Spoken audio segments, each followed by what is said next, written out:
মার্কিন president Joe Biden দূরপাল্লার ক্ষেপণাস্ত্র দিয়ে রাশিয়ায় হামলা চালাতে কিয়েভকে সবুজ সংকেত দেয়। এরপর থেকে আরও উত্তপ্ত হয়ে উঠেছে ইউক্রেন যুদ্ধ পরিস্থিতি। আন্তর্জাতিক সংবাদ মাধ্যমের বরাতে উঠে আসে 24 ঘন্টা পার না হতেই যুক্তরাষ্ট্রে দেয়া দূরপাল্লার ক্ষেপণাস্ত্র রাশিয়ায় প্রথমবারের মতো হামলা চালায় ইউক্রেন। এই হামলার নাটির গুরু যুক্তরাষ্ট্রের প্রেসিডেন্ট জো বাইডেনের ওই সিদ্ধান্তের প্রতিক্রিয়ায় মস্কো সোমবার বলেছিল, সিদ্ধান্ত অনুযায়ী ইউক্রেন যদি সত্যিই মার্কিন দূরপাল্লার ক্ষেপণাস্ত্র দিয়ে রাশিয়ায় হামলা চালায় তাহলে তৃতীয় বিশ্বযুদ্ধের ঝুঁকি বেড়ে যাবে। এই হামলা ইউক্রেনের নয়, যুক্তরাষ্ট্রের হামলা বলে বিবেচনা করা হবে।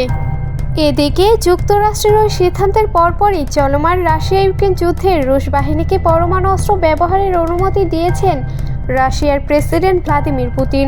3 বছর ধরে চলা এই যুদ্ধে প্রথম এমন অনুমতি দেওয়া হয়েছে।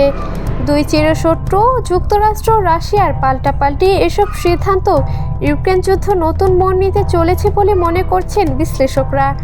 রাশিয়ার প্রতিরক্ষা মন্ত্রণালয় জানিয়েছেন, ইউক্রেনের যুক্তরাষ্ট্র সরবরাহ করা আর্মি ট্যাকটিক্যাল লেজার সিস্টেম ব্যবহার করে রাশিয়ার বিয়নস্ক এলাকায় হামলা করেছে।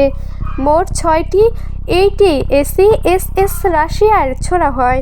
এর মধ্যে 5টি ক্ষেপণাস্ত্র গুলি করে ভূপাতিত এবং একটি ধ্বংস করা হয়েছে। ক্ষেপণাস্ত্রের ধ্বংসাবশেষের কারণে ওই এলাকায় একটি সামরিক স্থাপনা আগুন ধরে।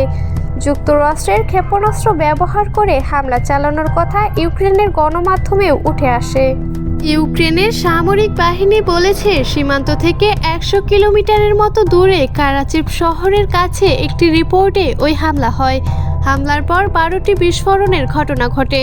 সামরিক বাহিনীর সূত্রের বরাত দিয়ে ইউক্রেনের সংবাদ মাধ্যম জানায়, এই হামলায় যুক্তরাষ্ট্রের ক্ষেপণাস্ত্র ব্যবহার করা হয়েছে। রাশিয়ার পররাষ্ট্রমন্ত্রী সের্গেই ল্যাভরভ বলেছেন, এ হামলার মধ্য দিয়ে পশ্চিমারা এটা প্রমাণ করল যে তারা যুদ্ধ ছড়িয়ে দিতে চায়। ব্রাজিলের রিও ডি জেনেরিওতে G20 সম্মেলনে থাকা অবস্থায় এক বিবৃতিতে তিনি এসব কথা বলেন। এতে করে তৃতীয় বিশ্বযুদ্ধের ঝুঁকি বেড়ে যাবে, এমনকি নবনির্বাচিত মার্কিন প্রেসিডেন্টের বড় ছেলে ডোনাল্ড ট্রাম্প জুনিয়র পর্যন্ত বলেছেন, অবস্থান দেখে মনে হচ্ছে বাইডেন প্রশাসন তৃতীয় বিশ্বযুদ্ধ বাঁধাতে চান। আমার বাবা শান্তি প্রতিষ্ঠা ও জীবন বাঁচানোর সুযোগ পাওয়ার আগেই তারা তৃতীয় বিশ্বযুদ্ধ শুরু করতে চায়।